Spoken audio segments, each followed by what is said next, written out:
Anne of Green Gables by Lucy Maud Montgomery. Read by Annie D. Chapter 10. Anne's Apology. Marilla said nothing to Matthew about the affair that evening, but when Anne proved still refractory the next morning, an explanation had to be made to account for her absence from the breakfast table. Marilla told Matthew the whole story, taking pains to impress him with a due sense of the enormity of Anne's behavior. "It's a good thing Rachel Lynde got a calling down. She's a meddlesome old gossip," was Matthew's consolatory rejoinder. "Matthew Cuthbert, I'm astonished at you. You know that Anne's behavior was dreadful, and yet you take her part? I suppose you'll be saying next thing that she ought to be punished at all." "Well now, no, not exactly," said Matthew uneasily. "I reckon she ought to be punished a little. But don't be too hard on her, Marilla. Recollect that she hasn't ever had anyone to teach her right. You're going to give her something to eat, aren't you?" "When did you ever hear of me starving people into good behavior?" demanded Marilla indignantly. "She'll have her meals regular, and I'll carry them up to her myself. But she'll stay up there until she's willing to apologize to Mrs. Lynde, and that's final, Matthew." Breakfast, dinner, and supper were very silent meals, for Anne still remained obdurate.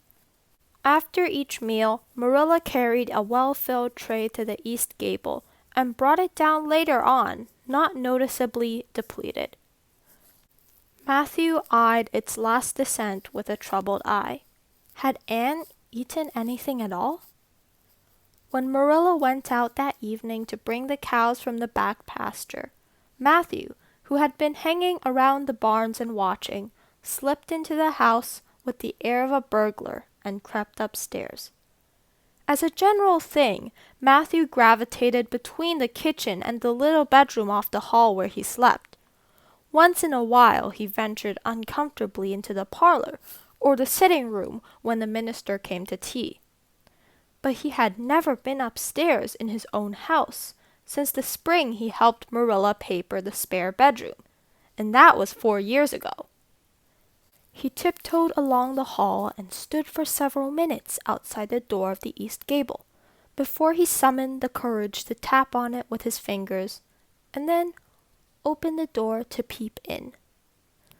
Anne was sitting on the yellow chair by the window gazing mournfully out into the garden. Very small and unhappy she looked, and Matthew's heart smote him. He softly closed the door and tiptoed over to her. "Anne," he whispered, as if afraid of being overheard. "How are you making it, Anne?" Anne smiled wanly. "Pretty well. I imagine a good deal, and that helps to pass the time. Of course, it's rather lonesome, but then I may as well get used to that." Anne smiled again, bravely facing the long years of solitary imprisonment before her. Matthew recollected that he must say what he had come to say without loss of time, lest Marilla return prematurely. "Well now, Anne, don't you think you'd better do it and have it over with?" he whispered. "It'll have to be done sooner or later, you know, for Marilla's a dreadful determined woman. Dreadful determined, Anne. Do it right off, I say, and have it over." "Do you mean apologize to Mrs. Lynde?" "Yes, apologize, that's the very word," said Matthew eagerly. "Just smooth it over, so to speak. That's what I was trying to get at." "I suppose I could do it to oblige you," said Anne thoughtfully. "It would be true enough to say that I'm sorry, because I am sorry now. I wasn't a bit sorry last night. I was mad clear through, and I was mad all night. I know I did, because I woke up 3 times, and I was just furious every single time. But this morning it was over. I wasn't in a temper anymore, and it left a dreadful sort of goneness, too. I felt so ashamed of myself, but I just couldn't think of going and telling Mrs. Lynde so. It would be so humiliating. I made up my mind I'd stay shut up here forever rather than do that. But still, I'd do anything for you if you really want me to. Well, now, of course I do. It's terrible lonesome downstairs without you.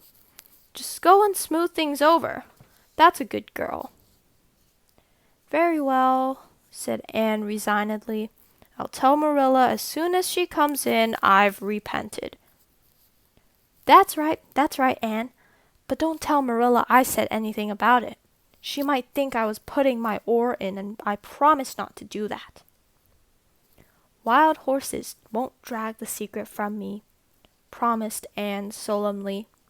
How would wild horses drag a secret from a person anyhow? But Matthew was gone, scared at his own success. He fled hastily to the remotest corner of the house pasture, lest Marilla should suspect what he had been up to.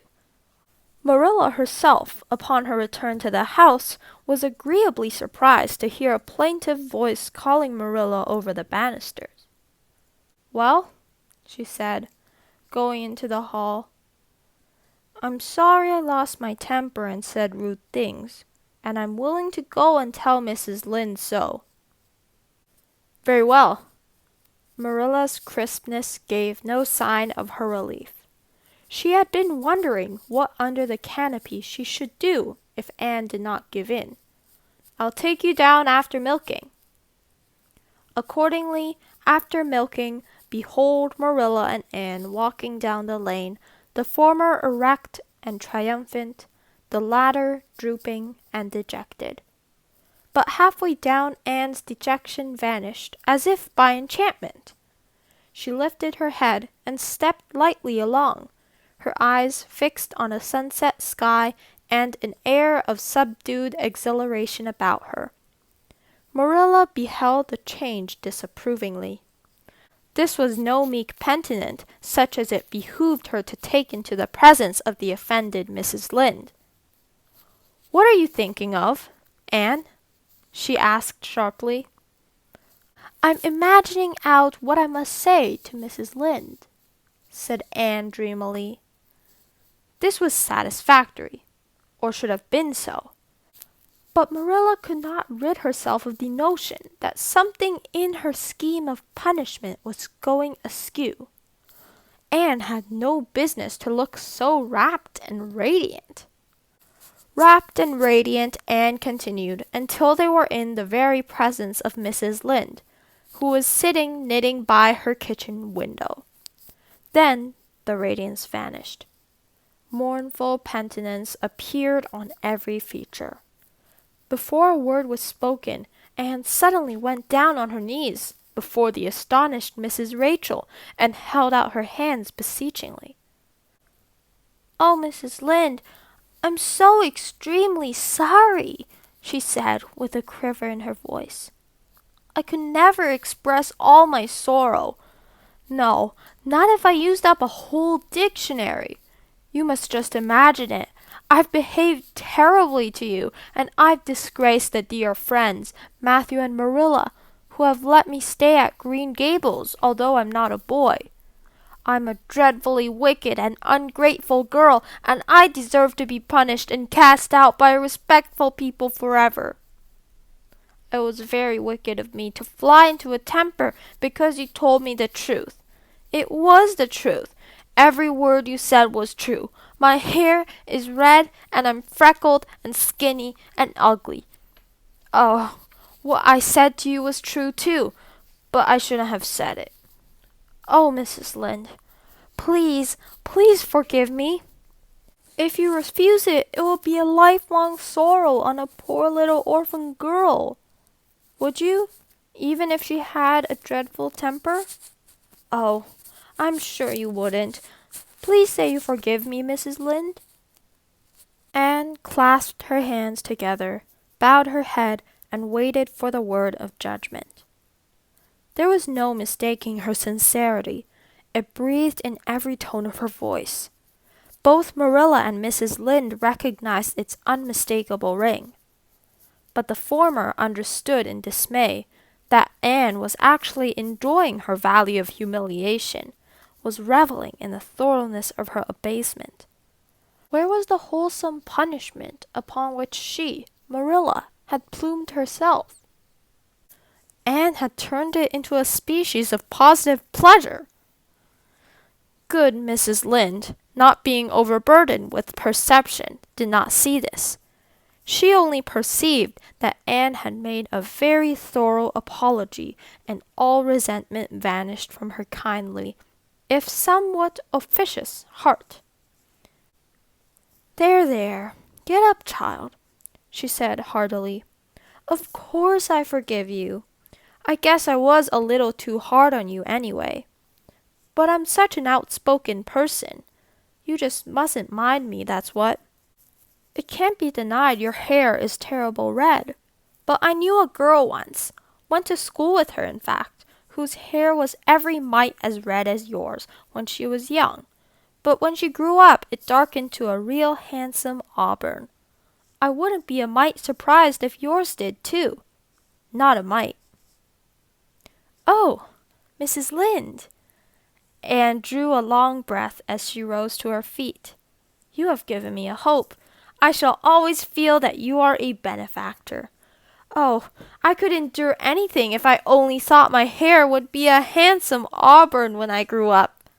It would be so much easier to be good if one's hair was a handsome auburn, don't you think?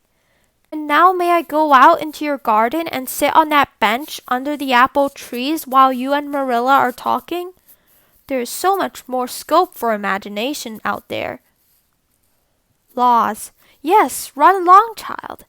And you can pick a bouquet of them white June lilies over in the corner if you'd like. As the door closed behind Anne, Mrs. Lynde got briskly up to light a lamp. She's a real odd little thing. Take this chair, Marilla. It's easier than the one you've got. I just keep that for the hired boy to sit on. Yes, she's certainly an odd child, but there's something kind of taking about her after all. I don't feel so surprised at you and Matthew keeping her as I did, nor so sorry for you either. She may turn out all right. Of course, she has a queer way of expressing herself. A little too, too kind of forcible, you know. But she'll likely get over that now she's come to live among civilized folks. And then, her temper's pretty quick, I guess. But there's some comfort. A child that has a quick temper, just blaze up and cool down, ain't never likely to be sly or deceitful. Preserve me from a sly child, that's what. On the whole, Marilla, I kinda like her. When Marilla went home, Anne came out of the fragrant twilight of the orchard with a sheaf of white narcissi in her hands. I apologized pretty well, didn't I? She said proudly as they went down the lane. I thought since I had to do it, I might as well do it thoroughly. You did it thoroughly, all right enough, was Marilla's comment. Marilla was dismayed at finding herself inclined to laugh over the recollection. She had also an uneasy feeling that she ought to scold Anne for apologizing so well. But then, that was ridiculous. She compromised with her conscience by saying severely, I hope you won't have occasion to make many more such apologies. I hope you'll try to control your temper now, Anne. That wouldn't be so hard if people wouldn't twit me over my looks, said Anne with a sigh.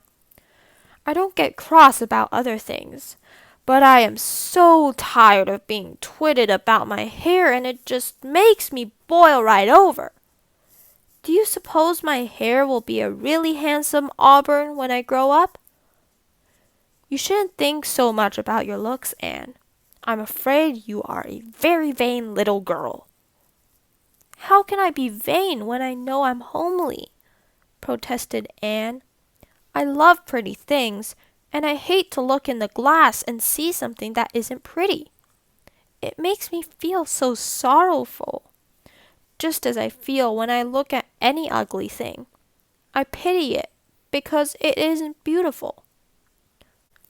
Handsome is as handsome does, quoted Marilla.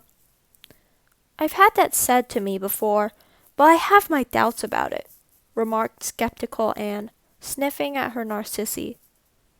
Oh, aren't these flowers sweet? It was lovely of Mrs. Lynde to give them to me. I have no hard feelings against Mrs. Lynde now. It gives you a lovely, comfortable feeling to apologize and be forgiven, doesn't it? Aren't the stars bright tonight? If you could live in a star, which one would you pick? I'd like that lovely, clear, big one away over there above that dark hill. Anne, do hold your tongue, said Marilla, thoroughly worn out trying to follow the gyrations of Anne's thoughts.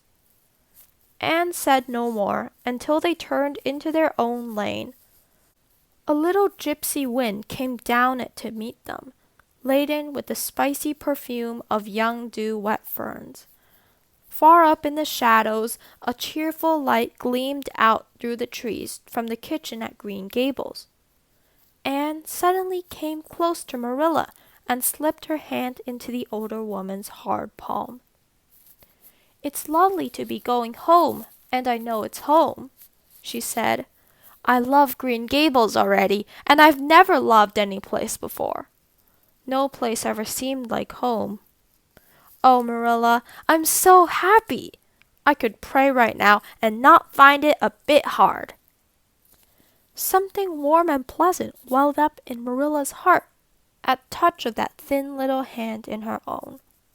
A throb of the maternity she had missed, perhaps. Its very unaccustomedness and sweetness disturbed her. She hastened to restore her sensations to their normal calm by inculcating a moral. If you'll be a good girl, you'll always be happy, Anne. And you should never find it hard to say your prayers. Saying one's prayers isn't exactly the same thing as praying, said Anne meditatively. But I'm going to imagine that I'm the wind that is blowing up there in those treetops. When I get tired of the trees, I'll imagine I'm gently waving down here in the ferns. And then I'll fly over to Mrs. Lynde's gardens and set the flowers dancing.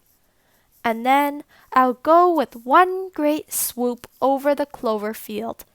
And then I'll blow over the lake of shining waters and ripple it all up into little sparkling waves. Oh, there's so much scope for imagination in a wind. So, I'll not talk any more just now, Marilla. Thanks to be goodness for that, breathed Marilla in devout relief.